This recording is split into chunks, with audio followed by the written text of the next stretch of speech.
Por outra parte, as emisións de CO2 proceden sobre todo da combustión de carbón ou de petróleo. Ben, no caso de que se utilizan para ser enerxía eléctrica, etc., é certo que a enerxía nuclear, en caso de sustituir a estas, podría evitar esa emisión de CO2. Pero, e que ocurre como os outros combustibles fósiles que se utilizan, por exemplo, para o transporte, que é onde se xeran a maior parte das emisións de CO2 e outros gases de efecto invernadero, porque non é exclusivamente o CO2 que provoca os problemas do cambio climático. Pero é máis.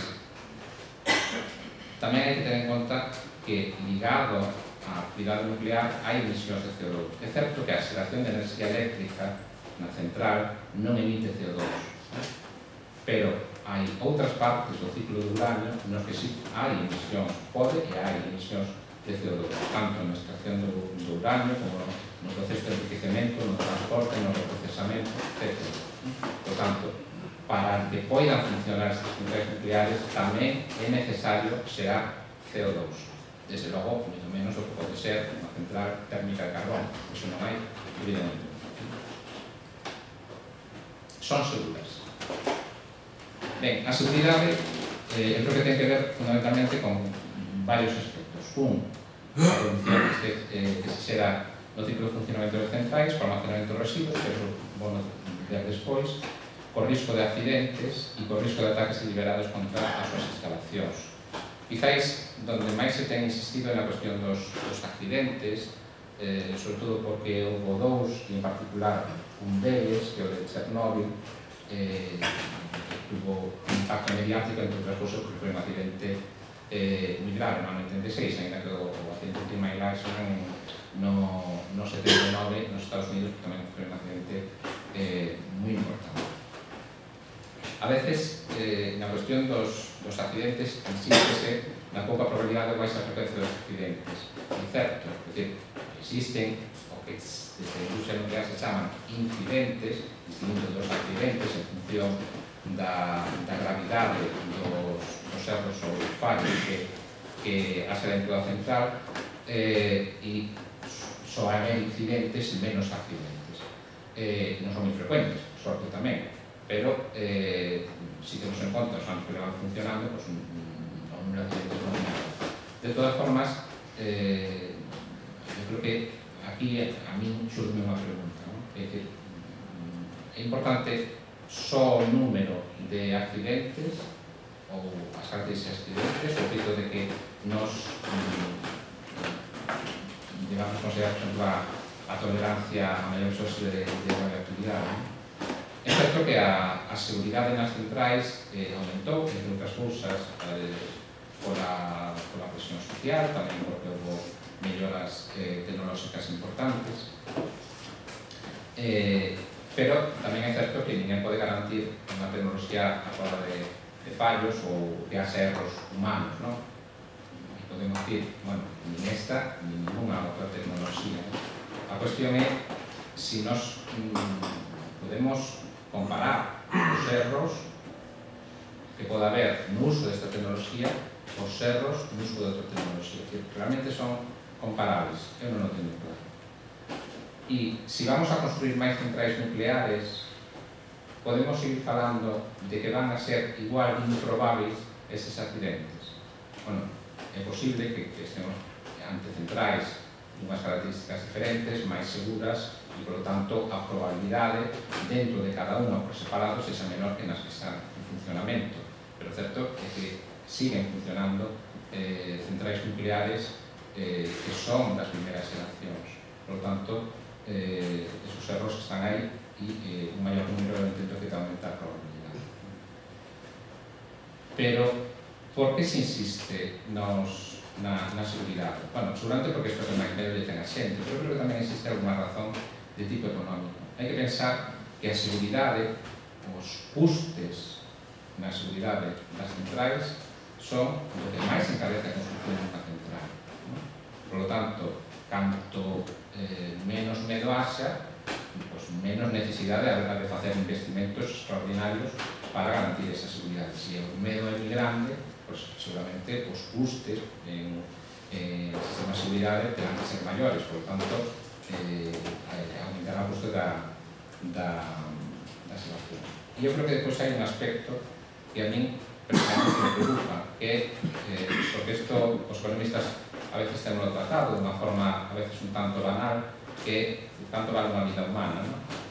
Hai estudos que valoran tanto a vida humana, bueno, as empresas de seguro ao final sempre están valorando canto valemos nós, uns valemos máis que outros, en función da póliza que pagamos, en fin. Pero a cuestión das vidas humanas eu creo que é importante. Por exemplo, unha das cosas que se insiste moito é nas víctimas que houve en Chernobyl. É certo que as centrais de agora non son máis de Chernobyl, etc.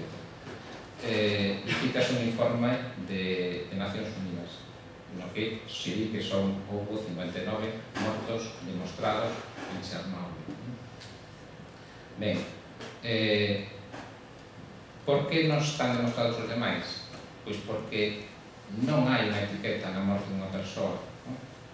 En moitos casos podemos buscar relacións entre o comportamento que tivo esa persoa e a mellor a dolencia que tivo e que acabou ca súa vida. Por exemplo, unha persona que é fumadora e que ten un cancro de pulmón, pois é posible que estén relacionados entre sí. Pero un cancro de tiroides, pois a mellor é máis difícil de demostrar. O certo é que, por exemplo, si houve aumento da incidencia dos cancros de tiroides en lugares que foron afectados pola radiación en Chernobyl. Pódese demostrar que eses mortos por cancro de tiroides foron debido a Chernobyl? Seguramente non. Seguramente non. Ou seguramente sí, non sei. En escalas. Pero hai outro perigo. E, ademais, isto reconhecido en principio por Estados Unidos, pero por outros países desenvolvidos a partir dos ataques do 11S. As centrais nucleares consideranse positivos susceptíveis de amenazas terroristas. Por tanto, teñen unha atención especial. Ben, potencialmente, en ese sentido, podría ser bueno, confiamos en que eso non sucede. E se son seguras, que problemas hai para aseguralas? Pregunto. Porque non hai ningún país do mundo que esté disposto a asumir completamente, ningún asegurador, ningún país do mundo, completamente os riscos impredecibles dun accidente nuclear. E iso, a veces, está recollido na propia legislación. Prácticamente todos os países teñen unha legislación unhas características semellantes. No caso español, hai unha responsabilidade civil por danos nucleares, pero é unha responsabilidade civil limitada, máxima. A partir de aí, pois, a central nuclear ou empresas desa central non ten por que pagar os danos que se poidan provocar. E iso, entre outras cousas, é porque non hai ninguna aseguradora que este disposto a asegurar. Ben, son competitivas as empresas. Bueno, quen promove o maior uso das enerxías nucleares en España, sobre todo o Foro da Industria da Enerxía Nuclear. O Foro da Industria da Enerxía Nuclear é un lobby empresarial legítimo, como tantos lobbies que hai en tantos sectores, con xente moi valiosa e con persoas que realizan estudos encargados e persoas moi reconhecidas. Quen está no foro nuclear? Bueno, está, entre outras, empresas enerxéticas ou tamén empresas tecnolóxicas, non exclusivamente, hai outro tipo de empresas. Pero, bueno, eu destaco as enerxéticas e nas tecnolóxicas. Ben, todas as empresas enerxéticas están aí, desde Endesa, a Iberdrola, a Gas Natural Fenosa, ou, se queremos, a Endesa, que é a patronal da enerxía eléctrica. Centrais nucleares, centrais hidroeléctricas, parques eólicos, plantas fotovoltaicas, é dicir, dedícanse ao negocio da enerxía. E, igual que piden que aumente a instalación de centrais nucleares, piden que aumente parques eólicos, ou novos emporos, ou que non se paralice a actividade das térmicas, que se emitan máis recursos combinados, é dicir, venden enerxía. E, por tanto, o que lles interesa é sobre todo que haxa unha maior actividade en canto a este sector, e non debemos estar enganados. É dicir, dentro do foro nuclear defenden isto, pero en outros foros defenden as enerxías renovables, porque son os mesmos, non hai contradicción nos intereses, son o mesmo negocio. Pero, si se defende a construcción de novas centrais, quen debe construir esas centrais? E quen debe asumir os custes desas centrais? Ben, se os prezos do combustible, como moitas veces se afirma, son favorables para a enerxía nuclear, se os custes son altamente competitivos na enerxía nuclear, as centrais nucleares entendo que deberían ser construídas polas empresas privadas e ter o risco que ten calquer outra empresa que se forme cando emprende un negocio. Se vai ben, vai ben, e se vai mal, pois mala sorte. As cousas tamén salen mal e a veces hai que cerrar a empresa. Ben, sería innecesario, por lo tanto, que o Estado participara, si realmente son empresas verdadeiramente competitivas e non necesitan ningún tipo de promoción. En cambio, as empresas enerxéticas que están pedindo o laboratorio nuclear tamén están dicindo que debe haber unha participación activa do Estado. E por que debe haber unha participación activa do Estado? Por que se pide unha participación activa do Estado?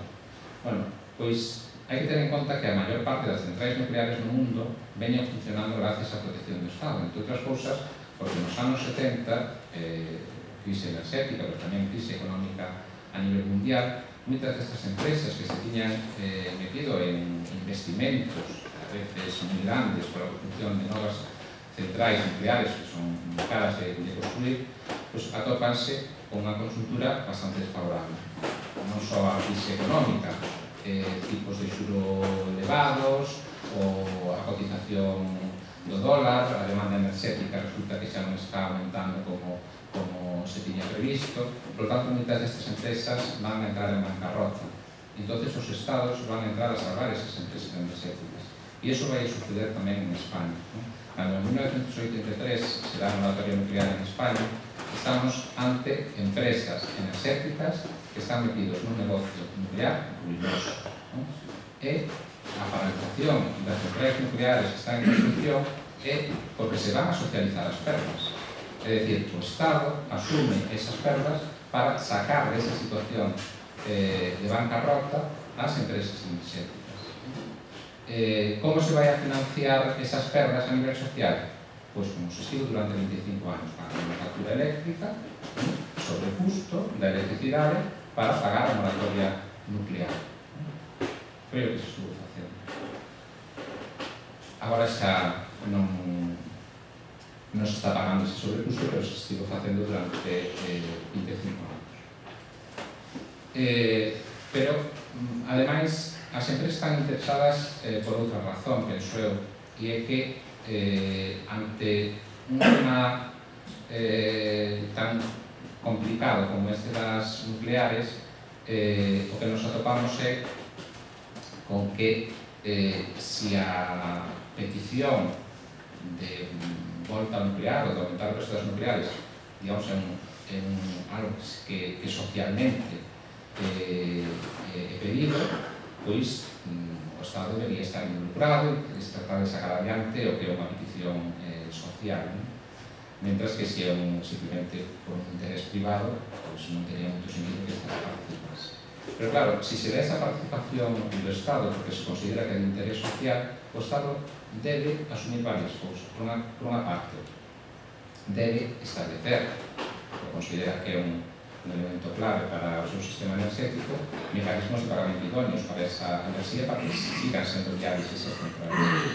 Establecer unha regulación jurídica favorable, como xa existe nestes momentos, e asumir implicitamente certos custes, como pode ser desde a responsabilidade en caso de accidente, cousa que xa sucede hoxe en día, ou, por exemplo, os sobrecustes que están asociados á xestión de residuos por tempos de xestión moi longos, Hai que ter en conta que gran parte dos residuos nucleares que se xeran nas centrais nucleares son de baixa ou media intensidade e tampouco están activos moitos anos, o sea, esa é a maior parte dos residuos, por tanto, os gastos de xestión son fácilmente calculables e xestionables, etc.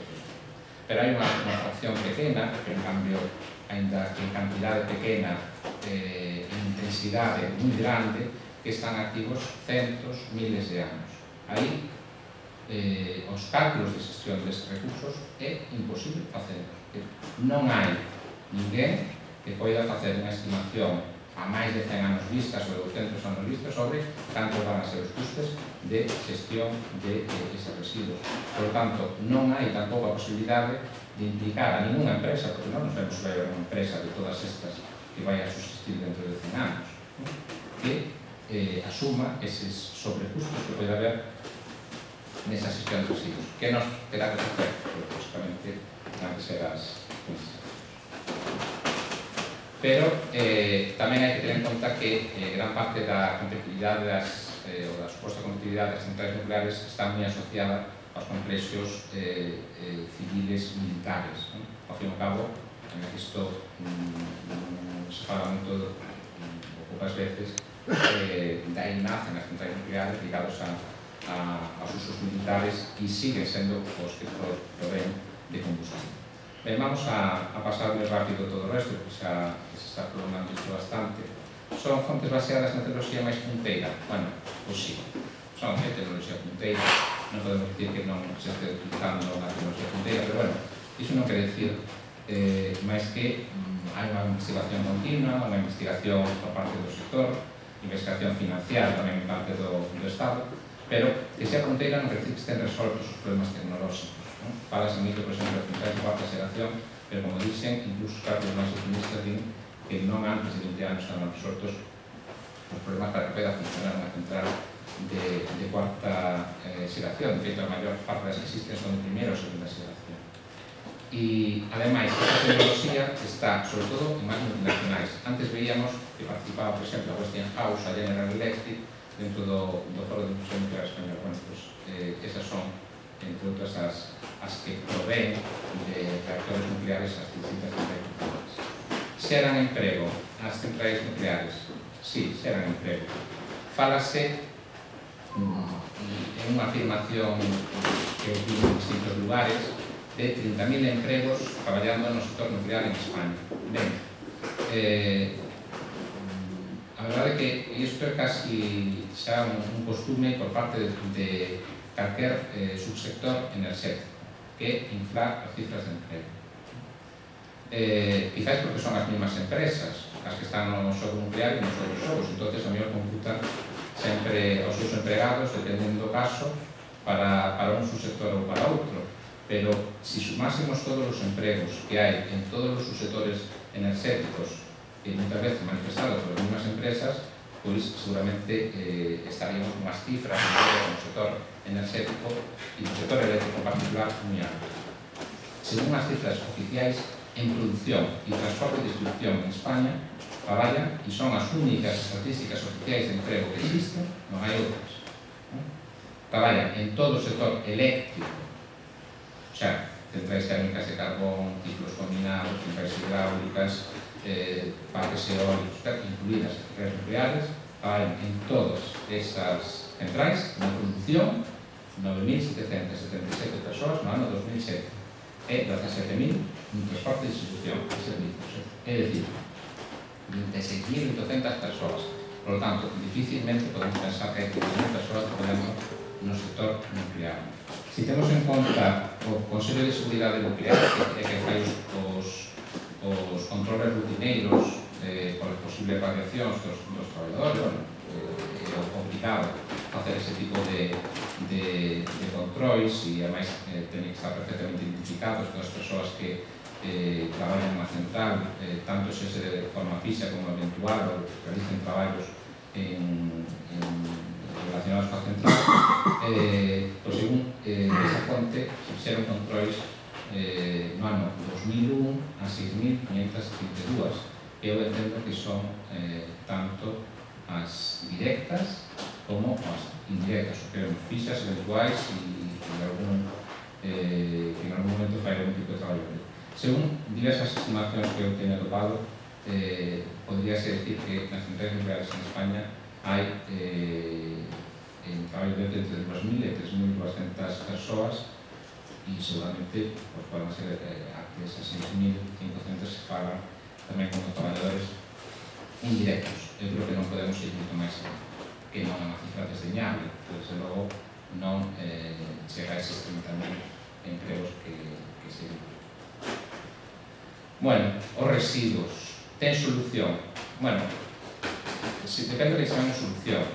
O que non ten solución é pensar que non vai haber residuos. Os residuos nucleares existen polo propio feito de que haxa unha central nuclear.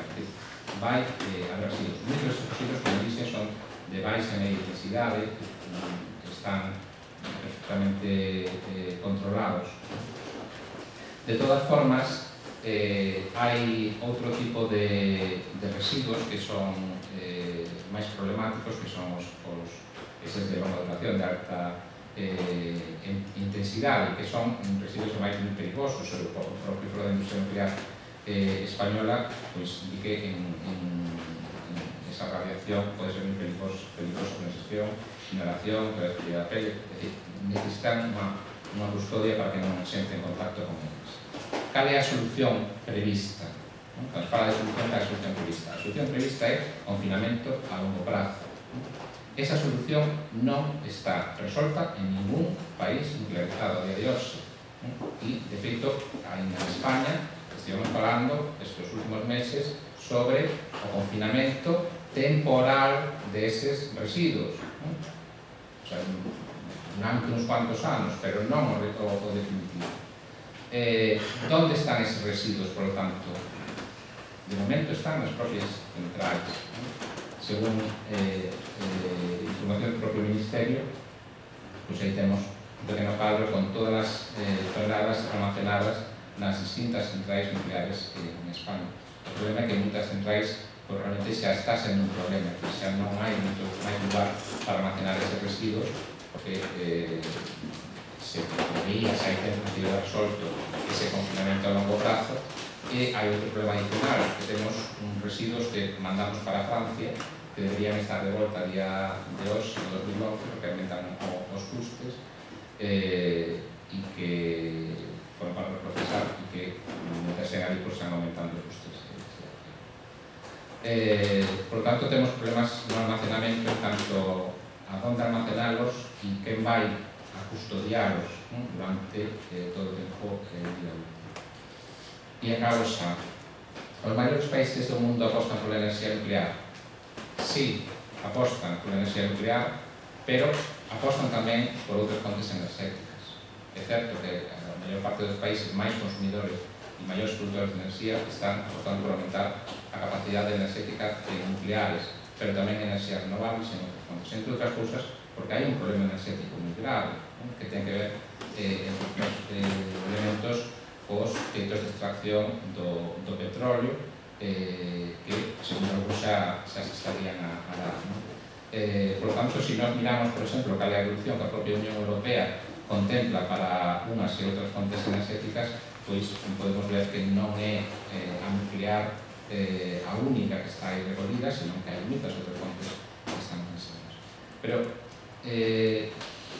hai que pensar, de feito, se vamos a ir, por exemplo, a 2030, incluso o peso da nuclear en termos relativos sería menor o que prevé a Unión Europea que o que temos na actualidade, pasaría ao 13 ao 10%, cando as renovables aumentan. Pero hai outra cuestión relacionada con isto, que é que hai 8 países que teñen plantas de enriquecemento de uranio, que son Estados Unidos, Rusia, China, Holanda, Reino Unido, Alemania, Francia, Brasil e Xapón. E a estes países os que, porque o uranio, tal como aparece na natureza, non é o que podemos nos meter nas centrais nucleares. Ese uranio ten que ser sometido a un certo tratamento, a unha certa transformación para que poida servir como combustible para nas centrais nucleares. Unha central nuclear, actualmente, o uranio, tal como aparece na natureza, de pode extraerse un 1% de cada tonelada, un 1% que é o que vai a ser susceptible de ser aproveitado nunha central nuclear. Ben, esas plantas de tratamento, esas plantas de enriquecemento están concentradas en moi poucos países. Muitos deles, como vemos, ademais, son precisamente países desenvolvidos. E a cuestión, as preguntas que me formulo son, ben, si os maiores países do mundo apostan pola enerxía nuclear, porque fiámonos dos países máis pequenos do mundo.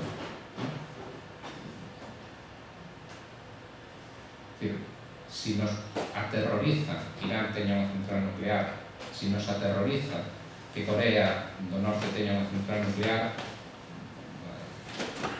empezaríamos a estar tranquilos se empezaran a proliferar centrais nucleares en calquer país do mundo? Ou realmente estamos pensando só nos países máis grandes do mundo? E fiámonos non só de que teñan unha central nuclear, fiámonos de que teñan, o que é máis importante, unha planta de enriquecemento de uranio, porque aí podemos empezar a pensar tamén na posibilidade de que se poida dar esa ligazón entre centrais nucleares e industria armamentística. Entonces, sí que aquí se desatan as alarmas e por eso tamén está o total de proliferación nuclear para traballar precisamente con estes temas. Eu creo que os maiores países do mundo apostan pola enerxía nuclear, pero apostan tamén polo monopolio da enerxía nuclear. E son necesarias. A día de hoxe, en un país como España, se nos desconectásemos as centrais nucleares de forma simultánea e indefinida, teríamos un grave problema enerxético. Teríamos un grave problema enerxético. Se fixésemos os testing de golpe, teríamos un grave problema enerxético.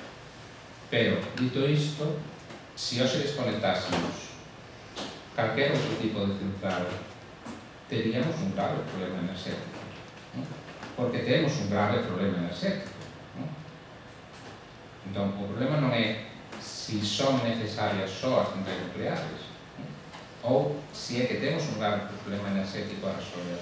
E se temos un grave problema enerxético a resolver, a mellor o que temos que pensar é non só na enerxía nuclear, sino en cambios estruturais e tanto na demanda como na oferta enerxética.